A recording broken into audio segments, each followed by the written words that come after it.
नमस्कार। मैं शैलेंद्र वाजपेयी आप सबका एक बार फिर से स्वागत करता हूं अपने इस यूट्यूब चैनल पे। अभी मैं एक गेम दिखाने जा रहा हूं अपना। ये गेम है मेरा 2006 का। जयपुर में एक टूर्नामेंट था, आई थिंक पिंक सिटी के नाम से। अभी एग्जैक्ट मुझे नाम नहीं याद आ रहा है। ये गेम मेरा ग्रैंड मास्टर आर लक्ष्मण के अगेंस्ट। उस टाइम पे वो ग्रैंड मास्टर नहीं थे, इंटरनेशनल मास्टर थे या नहीं ये मुझे डाउट है। तब मेरी रेटिंग थी 2111, 2111। और लक्ष्मण की रेटिंग शायद 2300 के आसपास थी। एग्जैक्ट मैंने भी टेक चेक नहीं किया क्योंकि उसको मुझे फीडे की वेबसाइट जाके एक्सप्लोर करना पड़ेगा। तो गेम दिखाता हूँ मैं आपको। यहाँ मैंने मूव चला E4। गेम स्टार्ट होता है E4 के बाद अपोनेंट ने खेला C5। सिसिलियन डिफेंस का गेम है।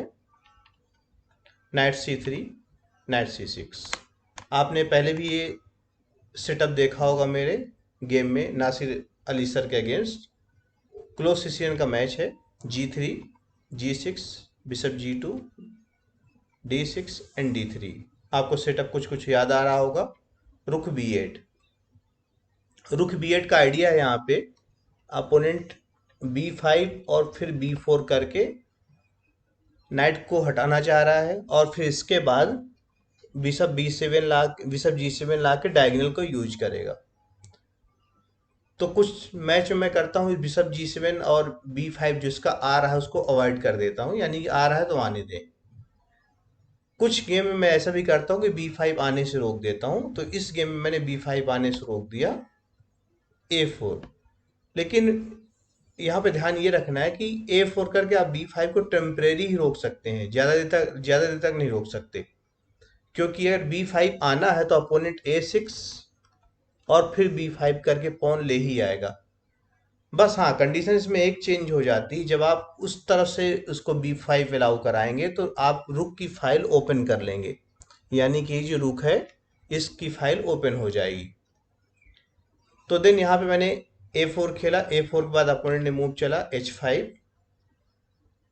H5 जैसे मूव कई बार हमको थोड़ा सा डराती भी है, कई बार हम इसको ओवरलुक कर देते हैं, छोड़ देते हैं, नहीं देखते।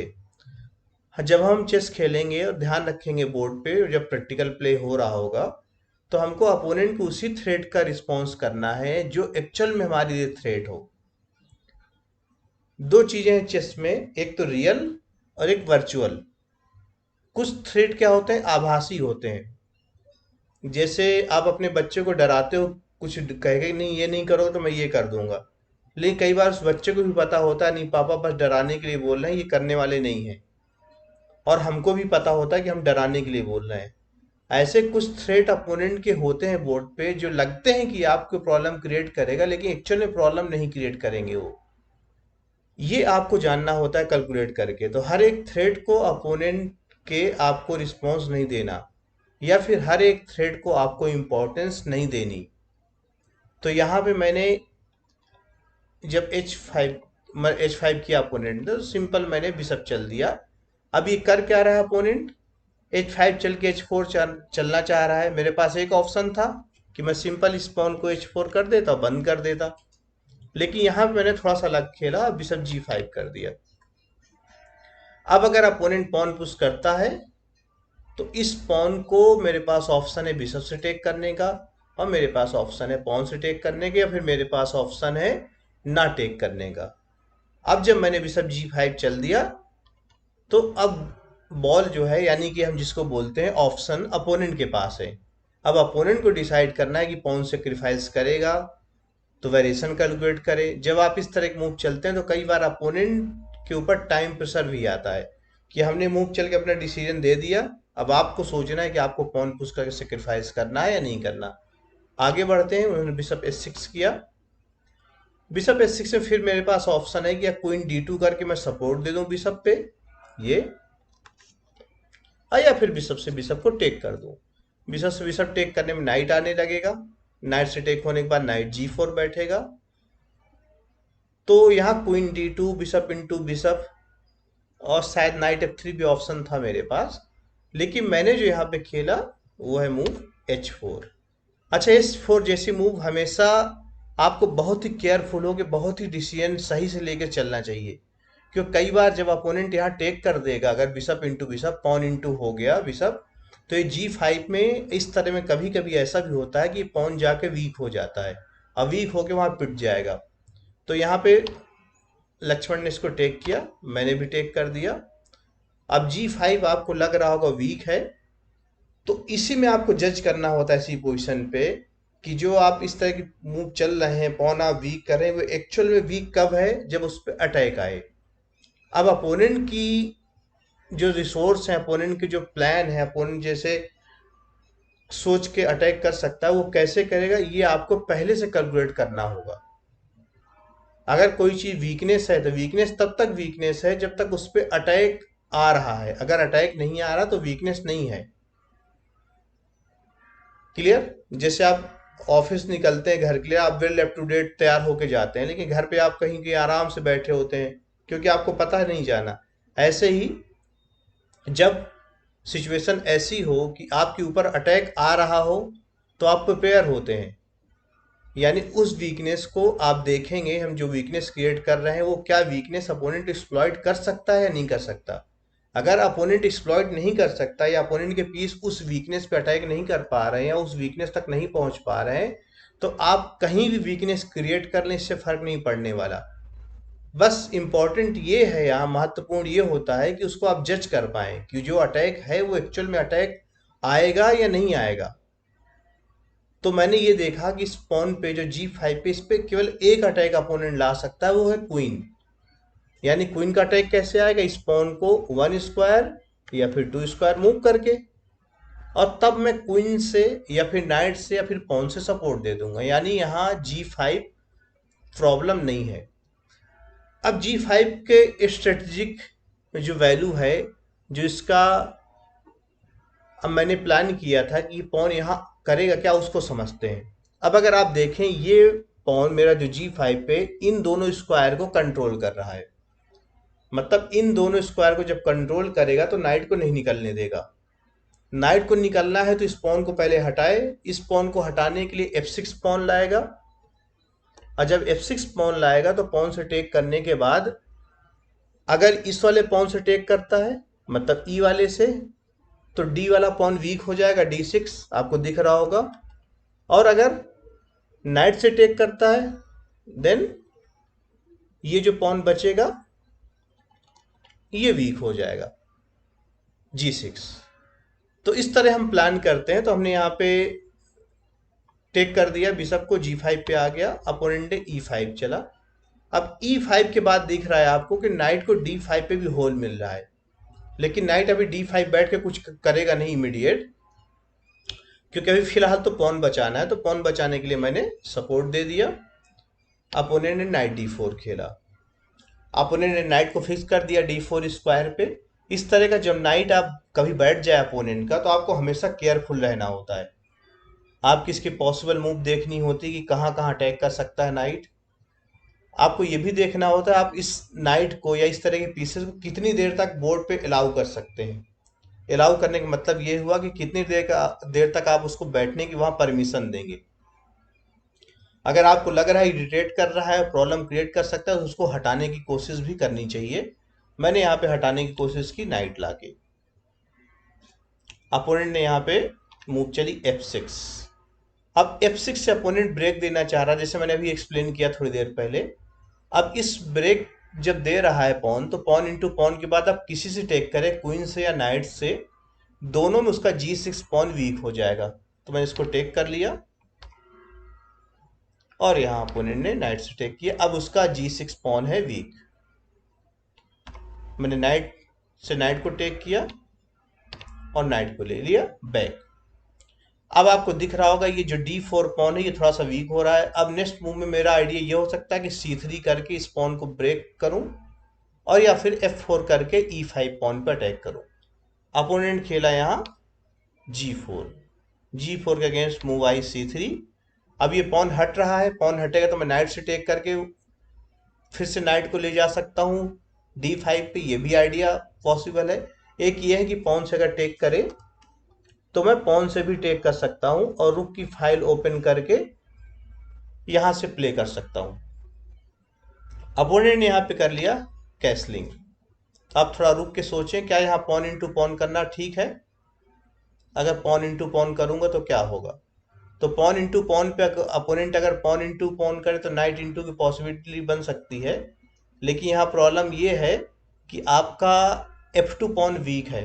पॉन इंटू पॉन के बाद डायरेक्ट उसको रुक या नाइट टेक कर सकता है, या फिर पॉन इंटू पॉन के बाद जब आप पॉन इंटू पॉन करेंगे उसके बाद अपोनेंट पॉन इंटू पॉन करेगा, फिर आप नाइट इंटू पॉन करेंगे, तब भी अपोनेंट नाइट से या फिर रुक से इस पॉन को टेक कर सकता है। तो इसलिए अभी पॉन इंटू पॉन सही मूव नहीं है, सही डिसीजन नहीं है, क्योंकि F2 को आपको सपोर्ट देना है। तो मैंने यहाँ पे F2 को F4 कर दिया। अब अपोनेंट अगर इसको टेक करता है तो आपको दिख रहा होगा नाइट को भी प्ले मिलने लगेगा। अपोनेंट खेला यहाँ पे क्वीन B6, मतलब लक्ष्मण ने खेला क्वीन B6। क्वीन B6 में मैंने सिंपल यहाँ पे किया पॉन इंटू पॉन। अब आप यहाँ थोड़ा रुक के सोचिएगा कि अगर पॉन इंटू पॉन के बाद अपोनेंट पॉन इंटू पॉन करे तो आपको क्या करना चाहिए था। तो अगर अपोनेंट पॉन इंटू पॉन कर देता, यानी कि ED4 कर देता, तो यहाँ पे पॉन पुश होता A5, फिर क्वीन हटता और फिर B4 पुश हो जाता। अब क्वीन कहीं भी हटेगा तो पॉन चला गया, एक पॉन डाउन हो जाएगा।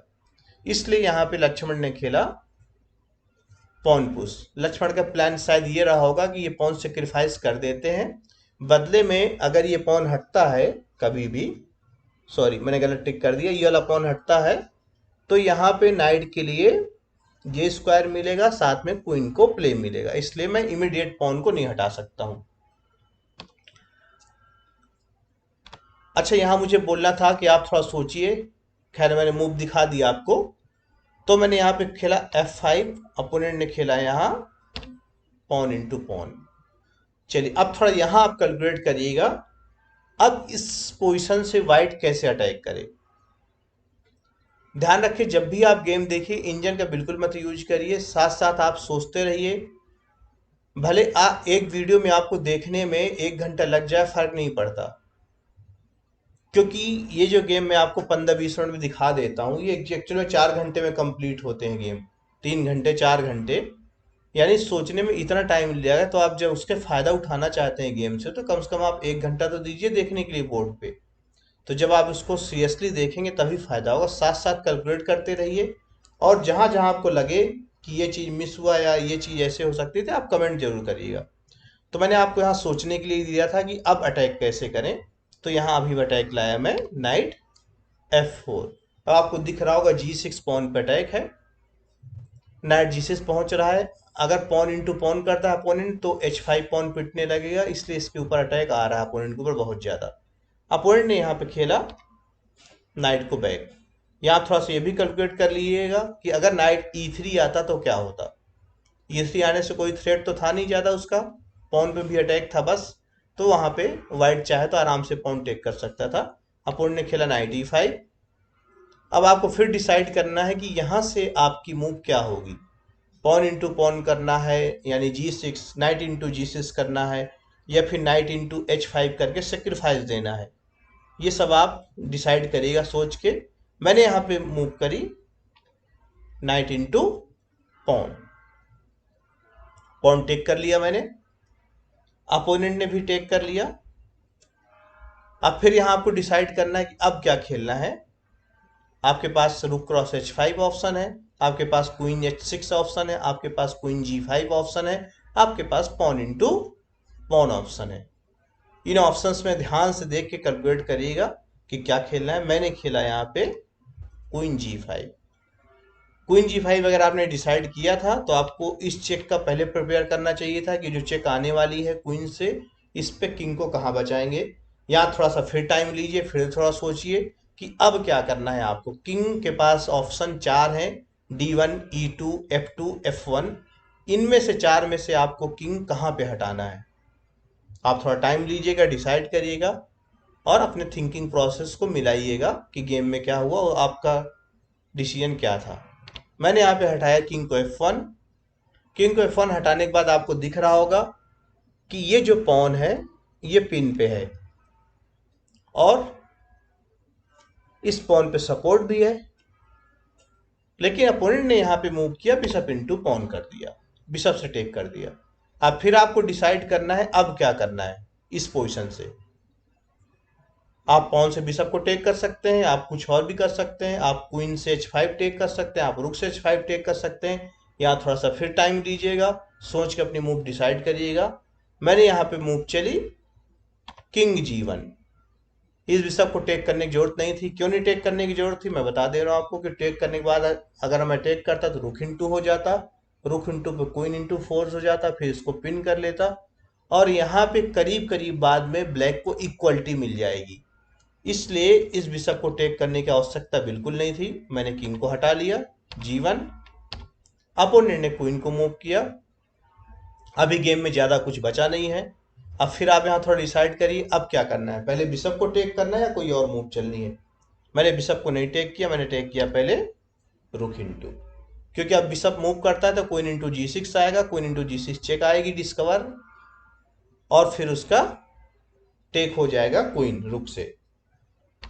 अपोनेंट ने क्वीन को हटाया, बिशप टेक हो गया, फिर अपोनेंट ने चेक दी, ये भी टेक हो गया, और इस तरह से नाइट भी टेक हो गया। अब आपको दिख रहा होगा बोर्ड पे कि मेरे पास पॉन भी ज्यादा है, मेरे पास पीस भी ज्यादा है। अपोनेंट के पास गेम में कुछ ज्यादा नहीं बचा करने के लिए। अपोनेंट कुछ एक आध मूव और खेली थी शायद, और उसके बाद गेम रिजाइन हो गया था।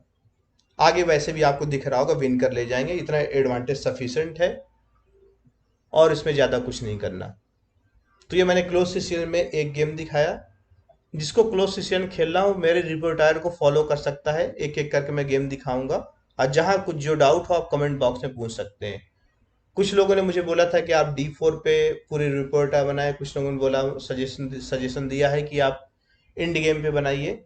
मैं एक एक करके जैसे जैसे टाइम अवेलेबल होगा आप सबकी डिमांड कोशिश करूंगा पूरी करने की। इन बिटवीन अभी मैं वो वीडियो बना रहा हूँ जिसमें मुझे बहुत ज़्यादा वर्क नहीं करना होता, क्योंकि अगर D4 रिपोर्टर बनाएंगे, अगर थ्रोली बनाए शुरू से लेके अंत तक तो बहुत बड़ा हो जाएगा। आप D4 पे बुक सर्च करने जाएंगे तो थाउजेंड्स ऑफ बुक मिल जाएंगे, हजारों की संख्या में। तो उनको कुछ वीडियोस में कवर करना रिपोर्टर को पॉसिबल नहीं होता, लेकिन मैं कोशिश करूंगा बनाऊंगा आपके लिए। और जितने कम से कम वीडियो में जितना सारगर भी जितना अच्छा मटेरियल दे सकूं उतना देने की कोशिश करूंगा। उम्मीद करते हैं आपने इस वीडियो को लाइक किया होगा, सब्सक्राइब भी करिए, और हाँ, शेयर करते रहिएगा अपना जो भी चेस्ट फ्रेंड्स हैं। ध्यान ये रहे कि ज्ञान जो है हमारा बांटने से बढ़ता है। अगर मैं आपको ये वीडियो बना रहा हूं तो जो मेरे पास नॉलेज मैं देने की कोशिश कर रहा हूं, इसका पर्पज यही कि अगर हम देंगे तो कुछ ना कुछ रिवाइज होगा, कुछ ना कुछ बढ़ेगा। तो जो कहावत है शस्त्र और शास्त्र, इनको फेयरनेस इनकी ताकत बढ़ती है, आप उसमें पारंगत होते हैं। शस्त्र मीन्स कोई ऐसा वेपन है जो आप प्रैक्टिस नहीं करते तो हार जाएंगे। शास्त्र मतलब जो आप पढ़ाई करते हैं, जो आपके ग्रंथ हैं या जो किताबें हैं, अगर आप उनको पढ़ते नहीं रहते तो आप भूल जाएंगे। ऐसे ही जो जो ज्ञान है वो अगर आप आगे नहीं देंगे तो आपके पास रह के कुंठित हो जाएगा, यानी कि उसकी जो दिव्यता है वो खो जाएगी, और फिर ज्ञान एक्चुअल में धीरे धीरे लुप्त होने लगेगा, और आप उसको मिस करेंगे कि जो आपको आता था वो भूल कैसे गया। इसलिए लाइक और सब्सक्राइब के साथ जो आपको नॉलेज मिल रही है उसको आप दूसरों को भी पास करिए। दूसरों को पास करने के लिए जरूरी है कि आप उसको बताएं और उसको ये शेयर करें उसके साथ। चलिए, उम्मीद करते हैं आपको अच्छा लगा होगा। मिलते हैं एक नए वीडियो में एक नए टॉपिक के साथ। इस वीडियो को देखने के लिए आप सबको बहुत बहुत धन्यवाद।